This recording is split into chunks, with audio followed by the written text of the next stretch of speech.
Yo everyone, how's it going? And welcome back to another video. And today we're going to be talking about the 2021 British Grand Prix. Wow, what a weekend we had. Everything from obviously the new spring qualifying that happened this weekend to the race itself. It was just absolutely incredible, so dramatic as well. We're going to get straight into it. So first of all, I just want to briefly talk about sprint qualifying. That was sort of the main talking point going into this weekend. If you don't know, F1 are basically trialing this new qualifying format and structuring the whole weekend differently. So now Friday, it's practice 1 like normal, and then qualifying, so the normal Q1, Q2, Q3 format. And that decides the grid for sprint qualifying, which takes place on Saturday. On Saturday morning, we have practice 2, and then the sprint qualifying, and then whoever, wherever they finish in sprint qualifying sets the grid for the race. And I have to say, I felt it was a very good format. I think they should definitely keep it for the future. Obviously, we've only had 1 session of it so far. We've still got 2 to come this week. This season. But overall, I thought it was very, very interesting. Obviously, this means I feel like we get more action over a weekend as well, especially if we're getting on all weekender ticket. So obviously, I feel like Friday practice 1 is going to be really interesting from now on. Obviously, they'll be straight out there doing qualifying runs, obviously in time for qualifying the next in the few hours that they have in the afternoon. And then obviously practice 2 will just be sort of race runs, and obviously it won't give teams a lot of time to hang about because obviously the sprint qualifying is again later on in that day. And then obviously the race on a normal Sunday. So yeah, I think it should definitely stay. I like what they've done. I like how Stefano Domenicali has just come in and changed something up, and that's what we want from F1. We talk about obviously the racing being better and stuff, but I think restructuring a whole weekend like that makes it much better. So well done, Stefano. And yeah, I think they should definitely keep it because it was a very fun weekend, and having qualifying on a Friday is awesome. So yeah, brilliant, and we get more racing, so can't complain. Obviously the 2022 cars also got released as well, and they look awesome. I felt like they look very, very high-tech, very sort of modern looking, and they look so much simpler than this year's cars and the cars we've had over the last few years. So yeah, I'm very, very excited to see what next season's going to bring us. Obviously, there's going to be a huge change up in the field, and I literally cannot wait for it, especially after looking at the cars. I'm very excited for next season. Nevertheless, let's get into the actual race, which is what we're here to talk about. Let's start with Mercedes and the most dramatic thing everyone is talking about, and that is the crash between Lewis Hamilton and Max Verstappen on lap 1 at Copse Corner. Now, as you guys know, I am a Lewis Hamilton fan, so Max Verstappen fans aren't probably going to like this, but overall I felt like it was a racing incident. To be fair, I don't think Lewis did it on purpose. He had the right to go down the inside there. People were saying that he wasn't alongside, even though if you watch the onboard, he's clearly alongside. Okay, he's not straight alongside when they go into the corner, but people were saying, oh, he was nowhere near. Like Christian Horner was like, oh, he didn't have the right to go down the inside, and people were just talking about how you don't go down the inside at Copse Corner. Well, I'm not being funny. Lewis isn't just going to sit behind Verstappen and watch him go off into the distance. He knew he had to get past on lap 1. He went for it, and I felt like Lewis was more at fault. But they both could have done something to avoid the accident. Obviously, even Karun Chandhok said that on Sky F1. So yeah, that's sort of my opinion overall. I think it is a racing incident, and obviously Max Verstappen could have avoided it and Lewis could have avoided it. The way Verstappen could have avoided it is obviously just to go wide, which is what Leclerc did later on in the Grand Prix when Lewis took the lead to win. And then obviously Lewis could have backed off as well. But these guys are in a championship battle. This is a rivalry. We've seen championship rivals clash before. This isn't the first time.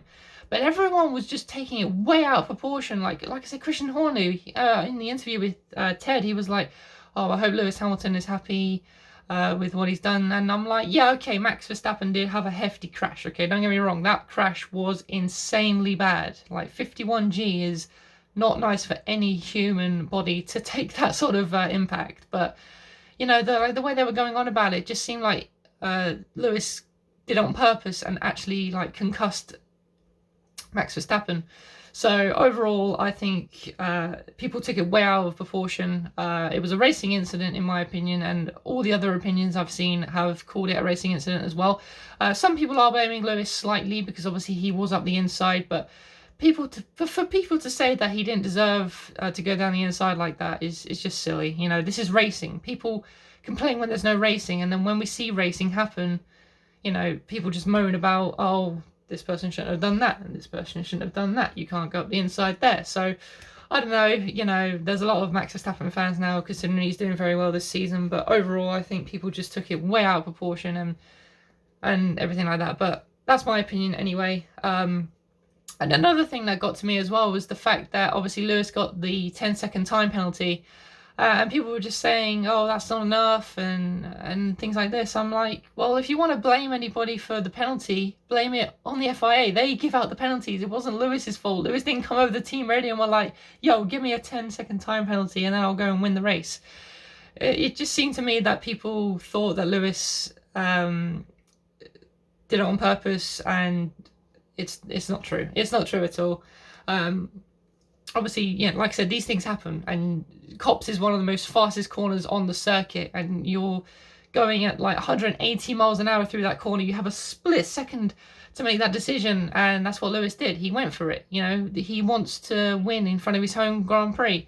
And one last thing that annoyed me as well was people saying that Lewis cheering for winning his home Grand Prix was disrespectful. Yeah, because he's really celebrating Max Verstappen being in hospital.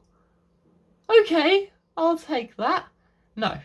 Okay, Lewis got the penalty, served it, raced hard, and got back past Leclerc. That's it. That is it, okay? It's not like he had it easy.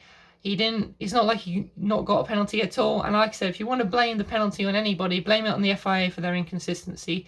But apparently Michael Massey even agreed with the stewards that it was a 10-second penalty. So there we go. That's my opinion, guys. Sorry to ramble on about that, but you know, it was the biggest talking point of the Grand Prix. It's my driver. I could not talk about it. So yeah. So overall, I say a racing incident, and obviously, I just want to quickly mention as well, glad Verstappen was okay. Obviously, like I said, 51G is a hefty impact, but I'm glad he walked away and is all right now.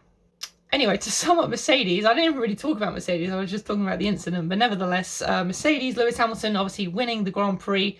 He nearly took fastest lap as well, but Perez took that literally right at the end of him, so he got an extra point takeoff. I think that was just Red Bull's way of saying, you know, well, you're not going to have that extra point for what you did, so fair play to Red Bull. But yeah, Lewis Hamilton won the Grand Prix, and Valtteri Bottas in third as well, so had a pretty decent weekend. He didn't really have much pace, obviously got overtaken at the start by Lando Norris as well, and then finally managed to sort of, well, he didn't even get past on track. Obviously Norris had that slow pit stop, but overall a good chunk of points for Mercedes, and that championship is right back intact. 8 points between Lewis and Verstappen, and sorry, 8 points between Verstappen and Lewis. Verstappen's still leading by 8 points, and the constructors is literally minuscule as well. So yeah, very interesting at the top. So next up, I think we should talk about Ferrari. Charles Leclerc, first of all, had a fantastic weekend in sprint qualifying, and also in the race as well. He was holding on for so long, and had really good pace as well, especially on the medium tyre.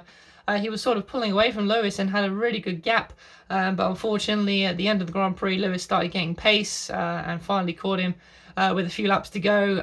But Charles Leclerc, take nothing away from him. He did a fantastic job this weekend, and yeah, picking up 18 points for Ferrari, which is just what they need in their title fight with McLaren.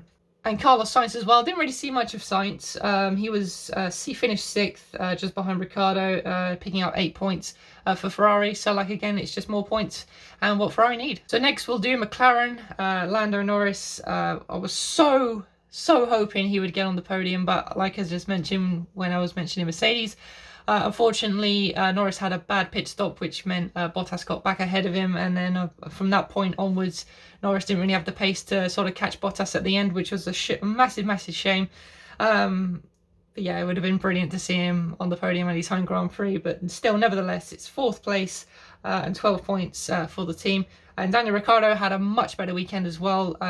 Qualifying, sprint qualifying, and the race just had really good pace. Was with Norris every single step of the way, more or less. And yeah, picking up 10 points and 5th place for Daniel Ricciardo. So next up, we'll do Alpine, and Fernando Alonso is back. Okay. Fernando Alonso did a fantastic weekend. Everything from qualifying to the sprint qualifying, he had a fantastic sprint qualifying. That start that he made was brilliant. And then once again had a pretty good pace in the race, and yeah, picked up 7th place for the team, and picked up 6 points for Alpine. So very, very good job from Fernando Alonso. It was like we had the old Alonso back from back in like the days when he was dominating this stuff. Obviously, we know how good Alonso is as a driver, so it was just brilliant to see. And Esteban Ocon finished 9th. Didn't really see much of him sort of throughout the weekend. Sort of had another quiet one, but at least he was in the points this time, picking up more points for the team. He finished in 9th and 2 points for Alpine. So next we'll talk about Aston Martin. Lance Stroll finished in 8th place, picking up 4 points for the team. Very good weekend from Stroll. I think he kept a cool head. Just managed it well, and yeah, sort of picked up the points from Vettel's mistake after the restart, going side by side with Alonso, and then just lost it coming out of left field. So yeah, a very amateur mistake as well from Sebastian Vettel. So unfortunately, he finished 19th and a DNF. I think they just retired him in the end because I don't think there was any point in really continuing. Just save all the engines, save all the parts, and yeah, so not a very good weekend from Vettel, but yeah. 2 points for Aston Martin. 4 points for Aston Martin. So we'll do AlphaTauri next. Yuki Tsunoda picking up a point finally for AlphaTauri. He had a pretty good weekend. AlphaTauri didn't really have much pace this weekend, it has to be said. Ferrari, McLaren, Alpine, Aston Martin all seemed to be quicker than them this weekend. But Yuki Tsunoda managed to hold on to 10th place for a single point, and Pierre Gasly finished behind him in 11th as well. So yeah, just a point for AlphaTauri. So next up we'll do Williams. George Russell. Is this guy ever going to catch a break? I swear to God. Obviously, if you don't know, he finished P8 in Q3, made it all the way through at his home Grand Prix, and he did all right in sprint qualifying as well. I think he finished 9th, but unfortunately had a slight collision with Carlos Sainz in the sprint qualifying, which gave him a 3-place grid penalty for the actual Grand Prix. Didn't get a very good start, and then didn't really have the pace to really fight the way back through into the points. So he finished 12th, which is still not bad for a Williams. Like I said, he's absolutely driving the wheels off that off that Williams. And if he doesn't get that Mercedes seat next year, then I'm going to be so disappointed. But having 2 British drivers at Mercedes would be incredible. But yeah, fantastic weekend from George Russell. And Latifi finished 14th. Again, didn't really see much of him, didn't really have the pace once again, and it just shows how much talent George Russell has. So next up we'll do Alfa Romeo. Giovinazzi finished in 13th place, and Kimi Raikkonen finished in 15th. Once again, didn't really see much of them, don't really know what to say about them really. Raikkonen did have that little moment with Perez halfway through the Grand Prix. I think Perez spun Raikkonen around.